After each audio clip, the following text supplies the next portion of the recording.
If you finally want to understand what Bitcoin is all about, then this video is for you.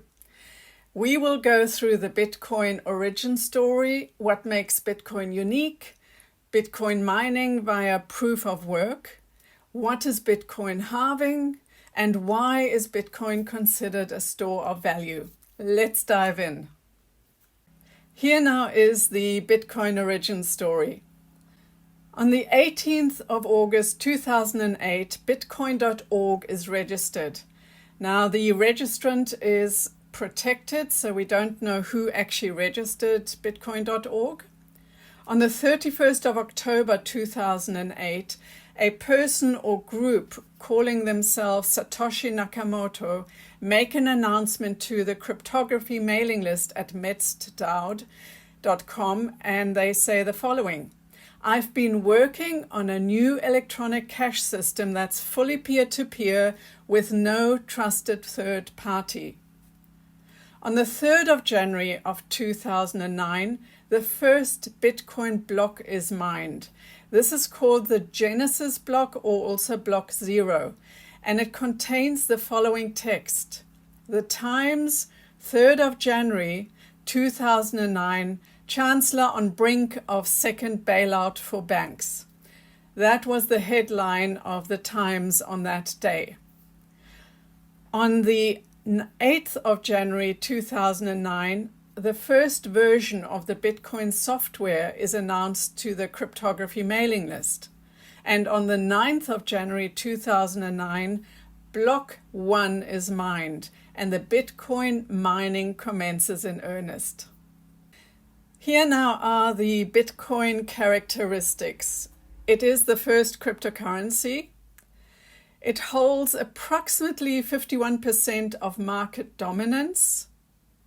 Bitcoin has a market capitalization of about 0.8 trillion US dollars. It is the most secure and decentralized of all cryptocurrency coins.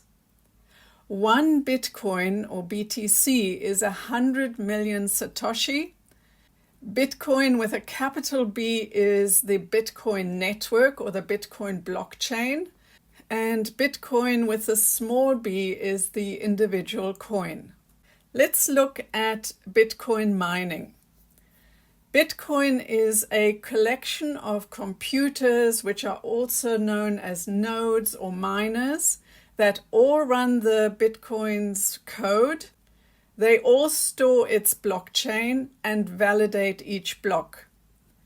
Miners are compensated with a new Bitcoin amount for every block created. One block is mined approximately every 10 minutes. That's 6 blocks per hour. And the consensus mechanism is proof of work, also referred to as POW. A consensus mechanism is how blocks are mined to stay secure and tamper-proof. I'll explain that a little bit more in the next slide, but to keep a 6 blocks per hour consistency, the proof of work difficulty is adjusted every 2 weeks. Let's go over the blockchain again.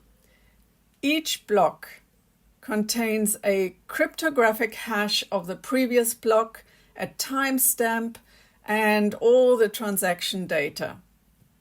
Once a block is created, the transactions or records in the block cannot be altered. This makes the system secure, trustless, and transparent. Proof of work means that the miners calculate the hash by solving a specific puzzle, which is the hash of the previous block. In this case, block 24. The miner that solves the puzzle first receives a certain amount of Bitcoin. And in July 2024, this is 3.125 Bitcoin. The time it takes to calculate this equation or solve the puzzle is on average 10 minutes, as I mentioned before, and the only way the system can be hacked and previous transaction information changed is if someone controls 51% of all the miners and makes changes to the blockchain within a 10-minute period. Because the puzzle is so complex and the Bitcoin miners receive Bitcoin every time they solve the hash, they rather earn Bitcoin than tamper with the system. They know that they will have a chance of winning Bitcoin every 10 minutes. This ensures that it's easier to follow the process of mining Bitcoin rather than try and hack the system. Let's get a little bit more practical. And if you go to blockchain.com, you will come to this page. Now, this is obviously an image, but you will see this page live.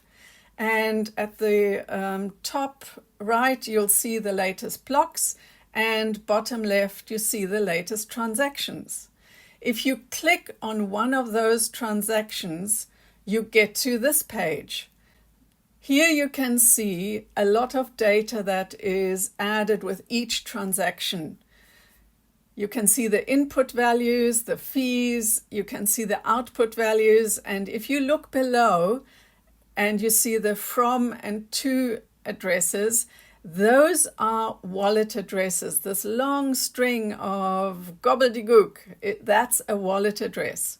And you can see that someone from that first wallet sent a payment to someone in the second wallet, in the to address. And there is an unknown amount. It's because this transaction is still pending. I assume that will be the fee that is associated. But this is what a transaction looks like. To give you another transaction, just to show that it's not only a one-to-one input-output transaction, you can have 28 or more wallets that combine to make one output payment. So that is also possible. Let's look at the environmental impact, because that was definitely in the news a few years ago. As we know, Bitcoin is mined using the proof of work consensus mechanism, and it requires miners to calculate the hash every 10 minutes.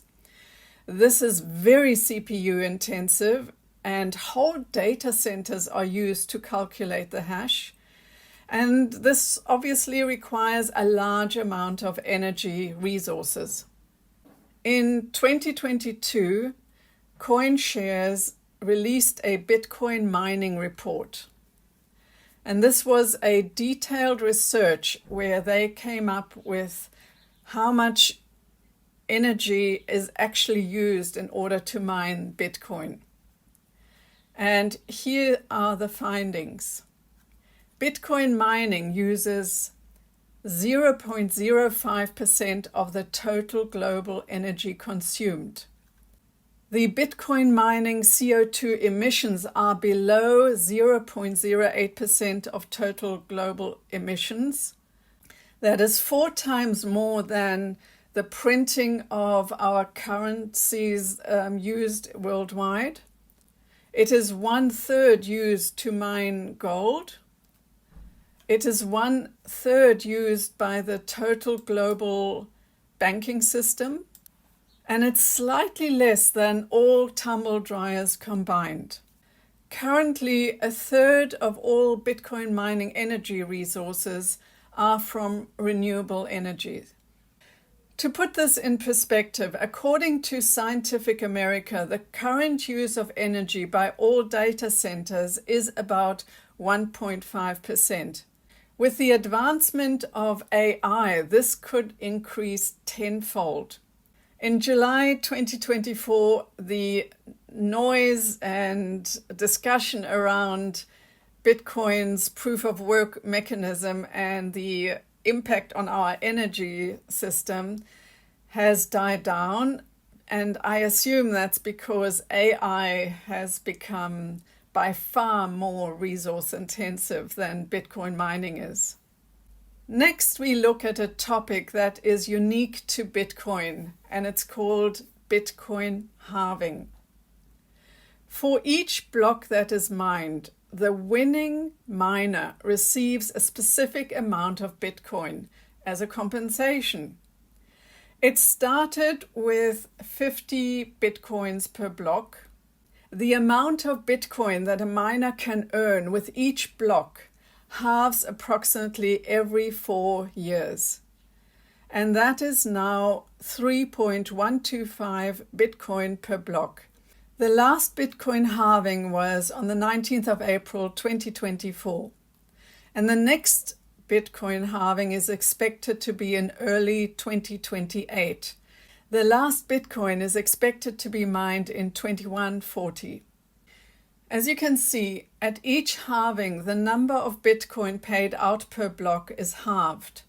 If the demand for Bitcoin stays the same, but fewer Bitcoins are released into the Bitcoin ecosystem, then the value of Bitcoin is increased. You can see this happening on the graph on the right.